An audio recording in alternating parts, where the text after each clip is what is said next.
सभ्य सागुणम। हम बात कर रहे हैं कि हम हमारे आचार्य उपाध्याय साधु भगवंतों की संगति करें, सत्संग करें।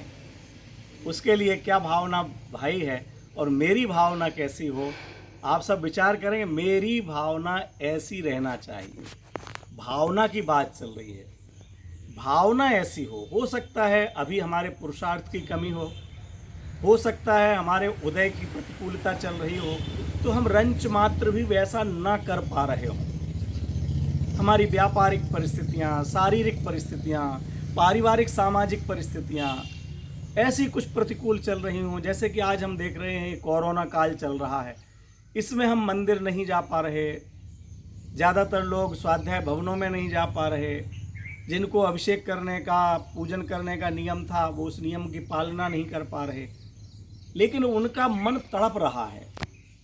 वो निरंतर यही भावना भाते हैं कि हे प्रभु, वह दिन कब आएगा जब इस कोरोना काल से मुक्त होकर हम फिर भगवान के पास जाएंगे और उनके चरण स्पर्श करके मन प्रमुदित होगा कि पावन मेरे नयन भये तुम दरसते, पावन पाणी भये तुम चरणनि परसते, पावन मन हुए गयो तिहारे ध्यान ते, पावन रसना मानी तुम गुण गानते। अरे ये क्या बात करें। पावन भई पर्याय मेरी, भयो में पूर्ण धनी। अरे भगवान के चरण स्पर्श करके, भगवान के दर्शन करके, भगवान का गुणानुवाद करके, वीतराग निर्दोष परमात्मा के दर्शन करके भक्त के हृदय में आता है कि मेरी तो ये पूरी पर्याय मनुष्य जन्म लेना मेरा सार्थक हो गया। जो अज्ञानी जीव हैं वो बेटा बेटी किसी पद पर पहुंच गए, कुछ व्यापार अच्छा चल गया, किसी राजनीतिक पद पर पहुंच गए तो मानते हैं मेरा जीवन सफल हो गया। अच्छे परिवार में बेटा बेटी की शादी हो गई, मानते हैं कि मेरा जीवन सफल हो गया। 70-75 साल की उम्र हो गई, 80 साल की उम्र हो गई, लेकिन बहू गरम गरम भोजन करा देती है, मान लेते हैं जीवन सफल हो गया। अरे भाई, यह कार्य तो भूतकाल में अनेकों बार हुए। खूब भोजन कर करके भी मर के नरक में गए हैं, राजा महाराजा बन करके भी नरक में गए हैं, और जो उपवास करके तपश्चरण जिन्होंने किया है, हमारे द्वारा भी जब किया गया है, तो उन्हीं परिणामों से हम स्वर्ग में भी गए हैं, अच्छे पदों को प्राप्त किया है। इसलिए केवल बाहर की उपलब्धि इस मनुष्य जीवन की उपलब्धि नहीं है, नहीं है, नहीं है, ये ध्यान में रहना चाहिए। हमारी उपलब्धि इन पंच परमेष्ठी भगवंतों का मिलना है। हमारी उपलब्धि ऐसे जिनायतनों का, तीर्थ क्षेत्रों का मिलना है। यहाँ आकर के हम आत्म साधना की भावना भाएं, यहाँ आकर के हम विचार करें, ओहो ऐसे जंगल में, पर्वतों पर मुनिराज यहाँ विहार करते थे, यहाँ आकर के अपनी आत्म साधना करते थे।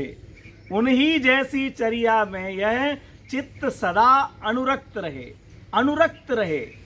मक्खी गुड़ से चिपट जाए वहाँ से हटती नहीं है, मकोड़ा गुड़ से चिपट जाए, किसी को काट ले, उसको वहाँ से हटाओ तो हटता नहीं है।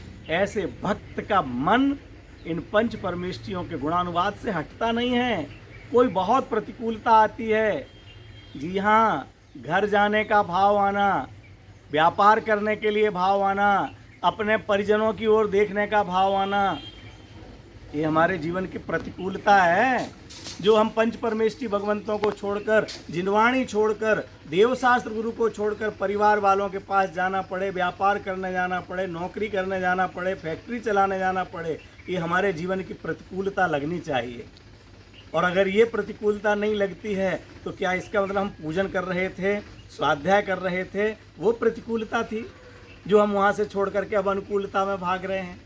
अरे धन्य था हमारा वह समय, भले आधा घंटे का समय हो, लेकिन जब हम परम पूज्य निर्दोष परमात्मा के नज़दीक थे, उनके स्वरूप का विचार कर रहे थे, उनके आकार का अवलोकन कर रहे थे, उनके वचन सुन रहे थे, उनका स्पर्श कर रहे थे, वो क्षण थे हमारे धन्य। वो थी हमारे जीवन की अनुकूलता, और वह अनुकूलता हमें पूर्ण इस लौकिक अनुकूलता प्रतिकूलता से पार निज चैतन्य परमात्मा तक ले जाने वाली है। ऐसे यहाँ पर कहते उन ही जैसी चर्या में यह चित्त सदा अनुरक्त रहे। उन आचार्य उपाध्याय साधु की क्या चर्या है जो हमारे जीवन में होना चाहिए, इस गृहस्थ जीवन में भी क्या पालन किया जा सकता है? जी हाँ, इस गृहस्थ जीवन में परिवार के बीच रहते हुए भी हमारी भावनाएं ऐसी हों कि उन जैसी चर्या हो, उसका आंशिक रूप यहाँ हमारा इस जीवन में प्रकट होना चाहिए। क्या होना चाहिए? तो देखिए पंक्तियाँ लिखी हैं कवि ने, रहे सदा सत्संग उन्हीं का, ध्यान उन्हीं का नित्य रहे, उन्हीं जैसी चर्या में यह चित्त सदा अनुरक्त रहे। क्या करें?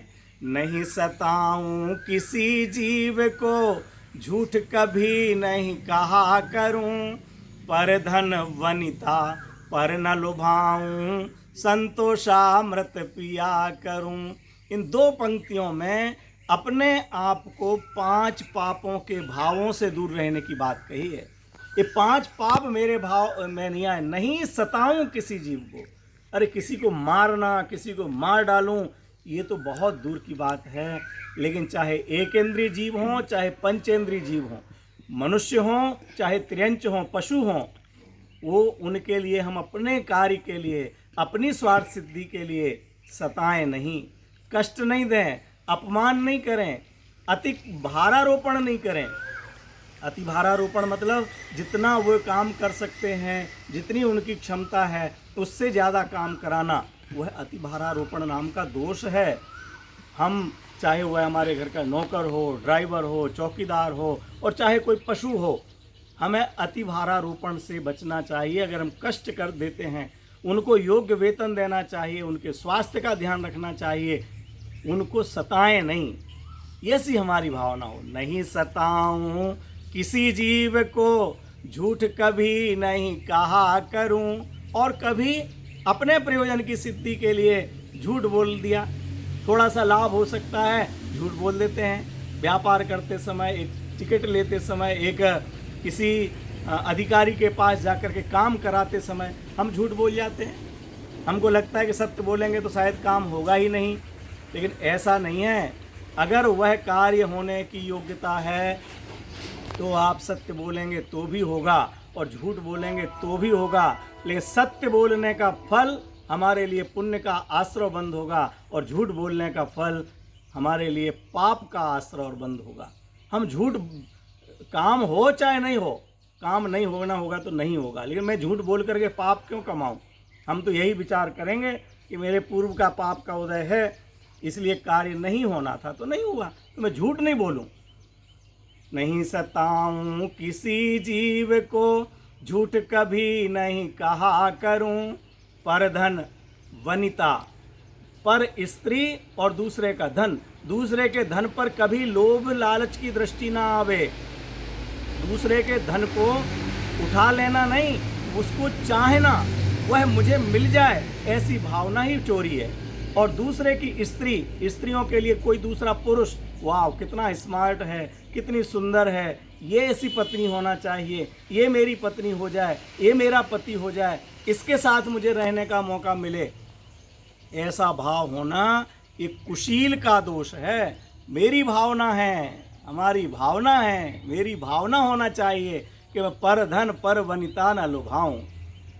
दूसरे का पर द्रव्येषु लोष्टवत, सुभाषितकार कहते हैं कि दूसरे का द्रव्य तो मिट्टी के ढेल के समान लगना चाहिए, और मातृवत पर दारेशु, जो दूसरे पर स्त्रियां हैं वह माता के समान लगें, और आत्मवत सर्वभूतेषु, और मैं जैसे अपने आप को देखता हूँ ऐसे ही सारे प्राणी लगें। यह पश्यति सा पंडितः, जो ऐसा देखता है वह पंडित कहलाता है। आप भी पंडित बन सकते हैं, हम भी पंडित बन सकते हैं। पर द्रव्य हमें मिट्टी के ढेले के समान लगे, जैसे पड़ा है तो पड़ा रहने दो। अन्य कोई स्त्रियां हैं, पुरुष हैं, महिलाओं के लिए पर पुरुष पिता के समान लगे, भाई के समान लगे, पुरुष के लिए पर स्त्रियां बहन बेटी माँ के समान लगें। इस प्रकार की भावना हो, और संतोषामृत पिया करूं, परिग्रह का और मिल जाए, और मिल जाए, ये भी मेरा, वो भी मेरा, ये भी हो जाए, सब चीज़ मेरी ही हो जाए। इस प्रकार की जो भावनाएं होती हैं वह दुर्भावना है, वह परिग्रह की भावना है। परिग्रह की भावना 4 गतियों में परिभ्रमण कराने वाली है। यदि हम परिभ्रमण नहीं करना चाहते तो संतोष रूपी अमृत का पान करें, यही भावना हमारी हो।